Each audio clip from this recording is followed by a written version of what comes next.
ৰাসত কৃষ্ণলম্ফা ছোৱালীজনীৰ গাত ভগৱান আজি বোলে গুচি যাব। আজি বৃহস্পতিবাৰ যিহেতু দিন দিছিল আহিছে শিৱকুণ্ডলৈ। তেনেহ'লে আপোনালোক প্ৰথমৰ পৰা দেখা বলক। এয়া হ'ল শিৱকুণ্ড আহি পালেহি আৰু যে এই গামোচাবোৰ এনেদৰে থৈ দিছে আপোনালোকে কি ভাবে? ইয়াৰ ওপৰেদি এতিয়া আহিব আৰু মই ভাবোঁ এয়া গামোচা গচকি পেলাই এনেদৰে অহাটো অপমানজনক। কাৰণ আপোনালোকৰ মতামত কেনেকৈ জনাব নাপাহৰিব। গামোচা আমাৰ স্বাভিমান, কাৰণ আমি গামোচাক গচকি বা অপমান কৰিব আমি নোৱাৰোঁ। সেইবাবে এনেকৈ গুচি গৈছে আৰু শেষলৈ আপোনাক চাই দিব আজি কিবা বোলে চমৎকাৰ হ'ব। আৰু এয়া ওপৰলৈ উঠি আহিছে আৰু এইটো পুৰণা মন্দিৰটো আমাৰ দুটা মন্দিৰ আছে। সেইটো পুৰণা মন্দিৰত আহিছে, ভৰি হাত ধুইছে আৰু মন্দিৰত এনেদৰে নাম প্ৰসংগ কৰিছে। আপোনালোকে চাই থাকক ভিডিঅ'টো।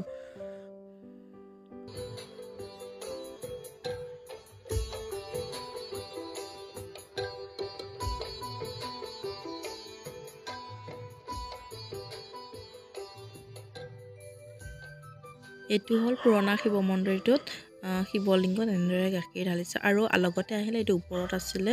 এইটো হ'ল নতুন শিৱৰ মন্দিৰ আৰু এই নতুন শিৱৰ মন্দিৰটোত আহিছে এতিয়া পূজা অৰ্চনা কৰিবৰ কাৰণে। পূজা অৰ্চনা কৰি আহি সকলো ভক্তবৃন্দ ৰাইজে ইয়াতে বহিছে, কাৰণ মন্দিৰৰ ভিতৰত যিহেতু নহয় ঠাই, ইমান শ শ ভকত আহিছে, সেইকাৰণে বাহিৰতে এনেদৰে নাম প্ৰসংগ কৰিছে।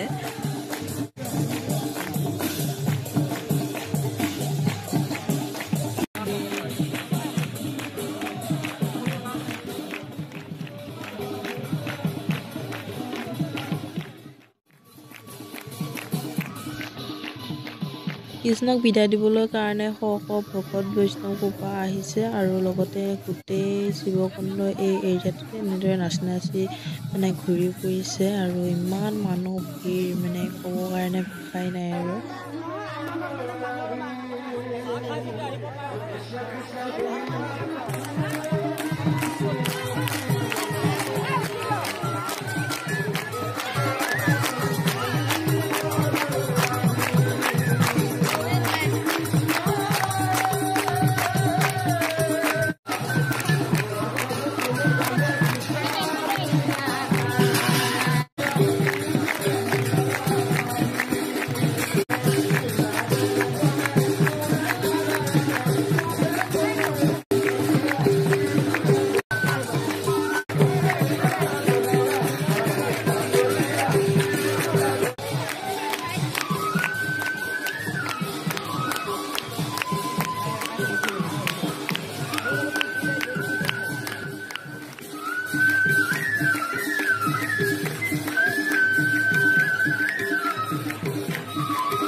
শিৱকুণ্ডৰ চাৰিওফালে এনেদৰে ঘূৰি ঘূৰি নাচি ফুৰিছে ছোৱালীজনী আৰু শেষত বাগৰি পৰে আৰু বাগৰি পৰাৰ লগে লগে সকলো ৰাইজে আহি সেৱা জনায় আৰু কৈছে যে তেওঁৰ গাত ভগৱান গুচি গ'লগৈ আৰু সেয়েহে কাকো চুবলৈ দিয়া নাই। আৰু শেষত ছোৱালীজনী এনেদৰে উঠি পেলাই বহে আৰু এতিয়া কৈছে যে ভগৱান তাৰ গাত নাই আৰু সেয়েহে ছোৱালীজনীক লৈ গৈছে সেৱা কৰিবৰ কাৰণে মন্দিৰলৈ। এয়াই আছিল চমৎকাৰ বুলি একো নাই।